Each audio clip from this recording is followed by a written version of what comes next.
Nabi SAW bersabda, innama ana mru'un magbud yushiku ayyatiya rasulu rabbi faujibu wa ana tarikun fikum astaqalain ma in tamassaktum bihima lan tadillu ba'di abada. Aku ini adalah seorang manusia biasa yang bentar lagi aku mati. Mungkin sebentar lagi datang utusan Tuhanku, dia akan menjemput rohku dan aku akan mengiyakan undangannya. Tapi aku tinggalkan kalian dua hal. Tolong camkan baik-baik ini. Kenapa sih hadis yang dibawa terus kitab Allah wa sunnati, kitab Allah wa sunnati? Kenapa ini hadis itu kan diriwayatkan oleh Imam Hakim dan kita Mustadraknya? Kenapa kok itu terus yang dibawa? Kenapa hadis yang justru diriwayatkan oleh Imam Muslim yang lebih sahih, lebih kuat derajat kehadisannya, kesahihannya daripada hadis yang Imam Hakim itu? Rasulullah mengatakan kitab Allah wa itrati ahli baiti. Kitab Allah, pegang teguh Al-Quran dan keluargaku. Kenapa Nabi SAW mengatakan demikian? Jawab, kenapa? Ada apa?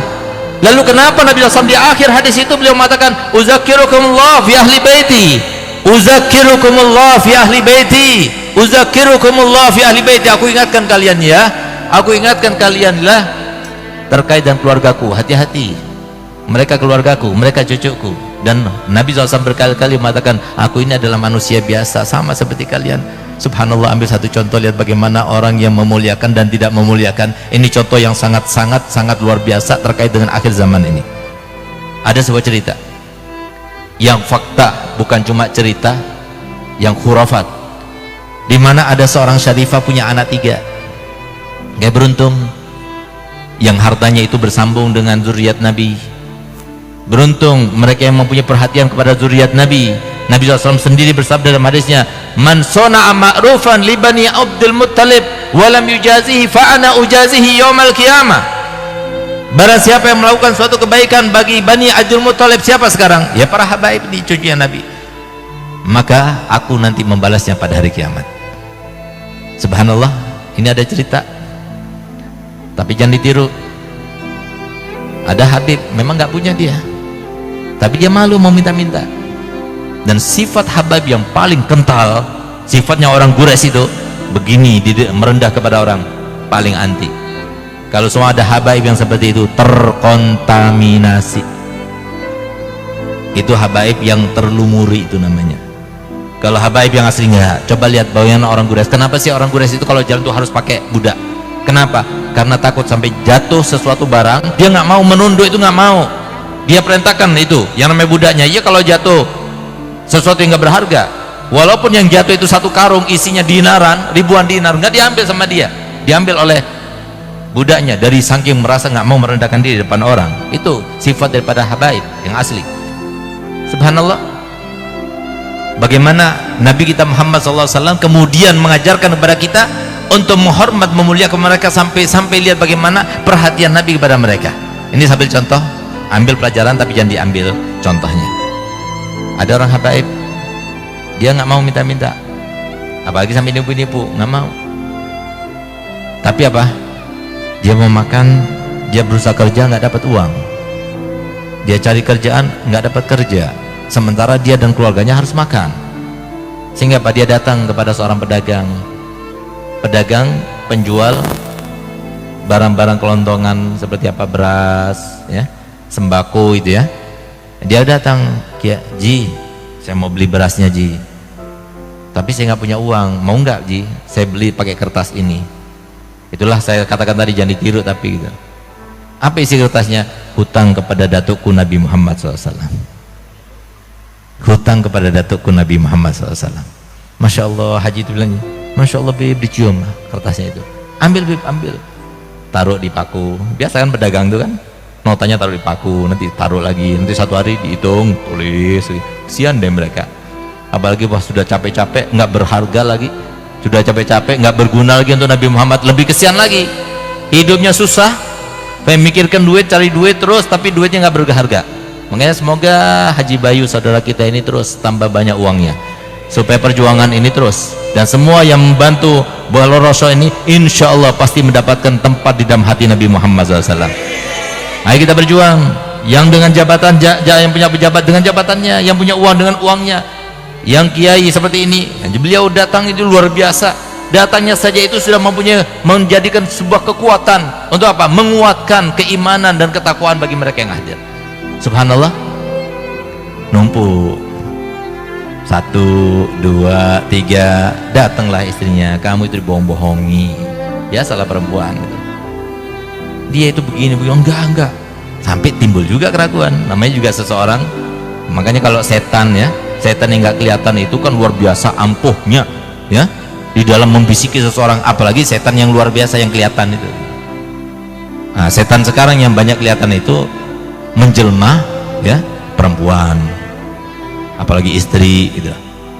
Bahkan menjelma kiai juga banyak, habaib juga banyak gitu. Hati-hati. Nah, makanya kan mereka itu bukan toladan, bukan toladan kita Nabi Muhammad. Selain Nabi Muhammad, maka ada syaratnya. Kalau mereka sesuai dengan ajaran Nabi Muhammad, toladan kita juga. Tapi kalau nggak sesuai dengan ajaran Nabi Muhammad, bukan toladan. Kenapa? Toladan kita adalah Nabi Muhammad sesuai dengan perintah Allah. Laqad kana lakum fi rasulillahi uswatun hasanah. Siapapun orang alimnya, kalau dia itu tidak berjalan sesuai seiring dengan ajaran Nabi Muhammad, bukan toladan kita, tapi Nabi Muhammad adalah toladan kita. Subhanallah, timbul keraguan dalam hatinya. Iya juga ya, jangan-jangan saya ini bohong ini. Subhanallah, malam harinya bermimpi Nabi Muhammad SAW. Pedagang itu bermimpi Nabi Muhammad. Coba lihat, diperhatikan Nabi Muhammad. Di dunia sudah dibalas oleh Nabi Muhammad SAW.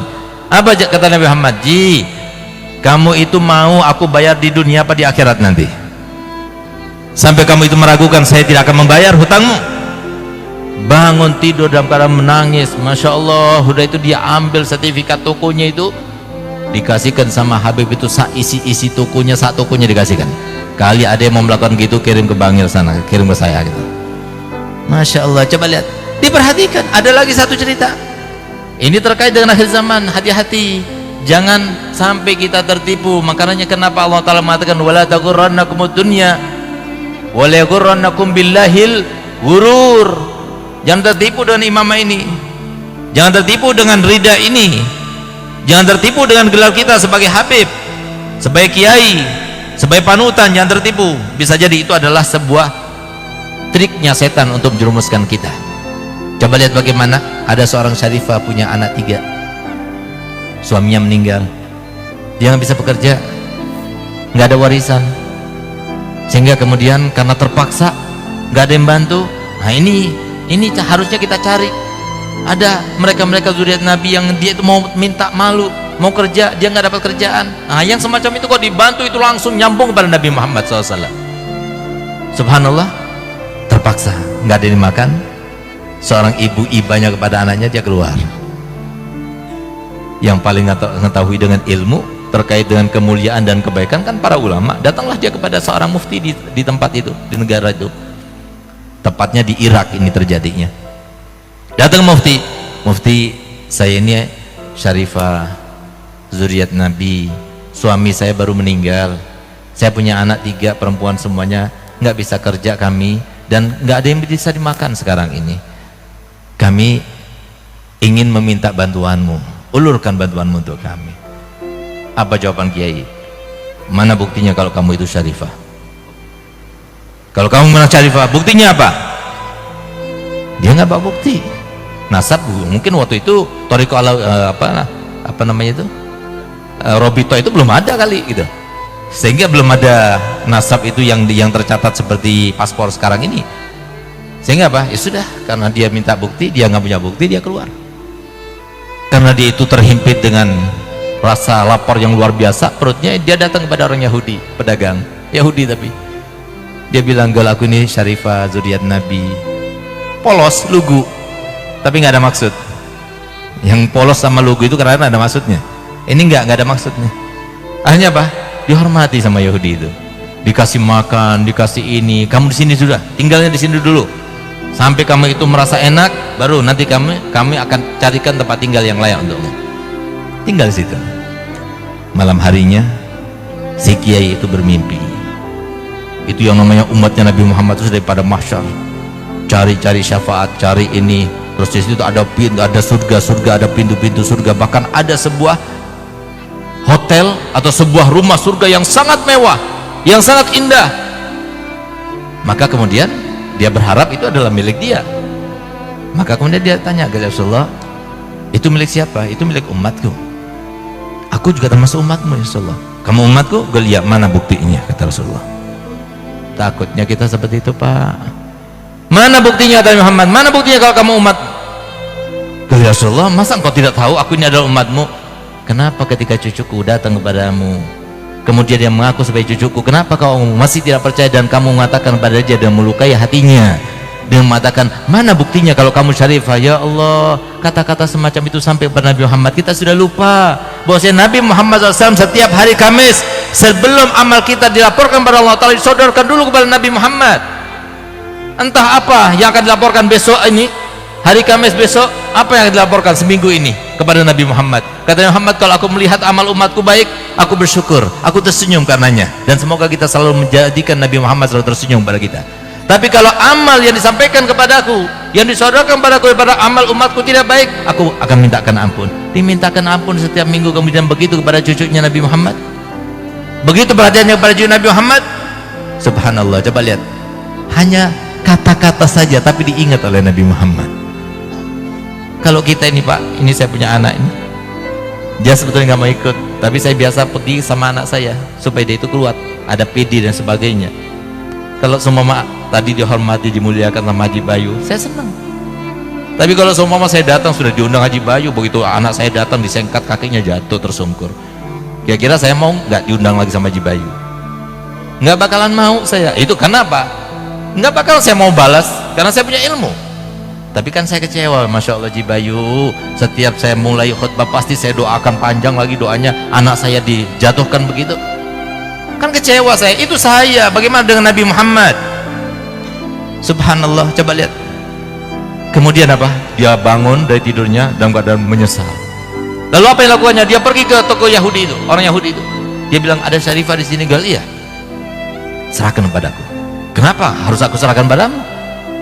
Dia itu, aku bantu dia. Gal, pokoknya serahkan padaku. Gal, tidak, saya tidak akan serahkan dia. Saya muliakan dia, walaupun dia tidak seagama denganku, saya muliakan dia. Sudah, serahkan pada saya akan berikan harta yang banyak kepadamu. Gal, tidak, saya tidak akan berikan. Kenapa? Ketahuilah bahwasanya surga yang kamu lihat di dalam mimpimu itu kata Nabi Muhammad, itu adalah untukku.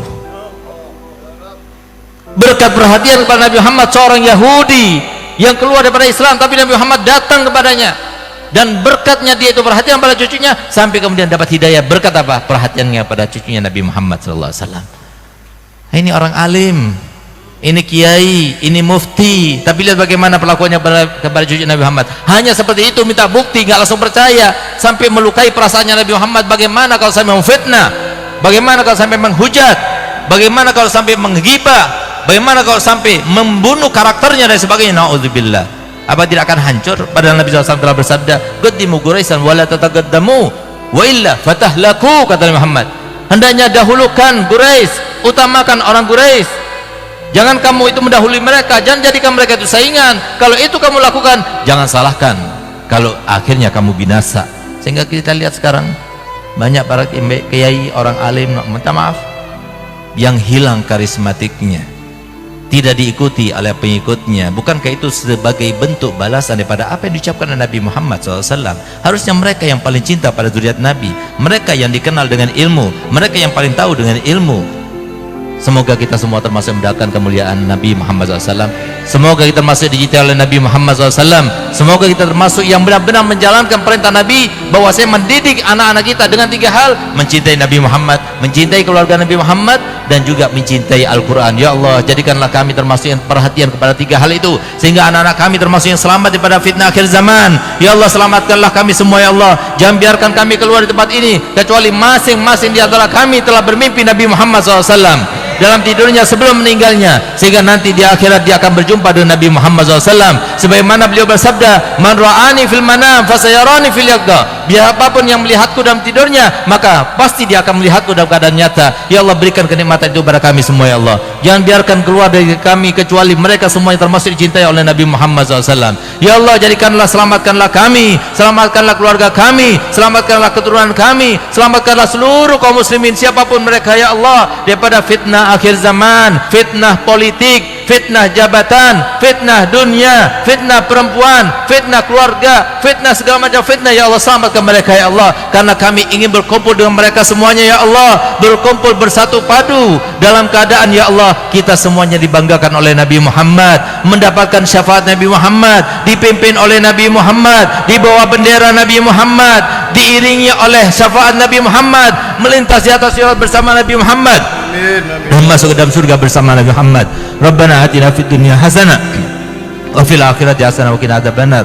Wa sallallahu ala sayyidina Muhammadin wa ala alihi wasallam walhamdulillahi rabbil alamin. Kurang lebihnya saya mohon maaf.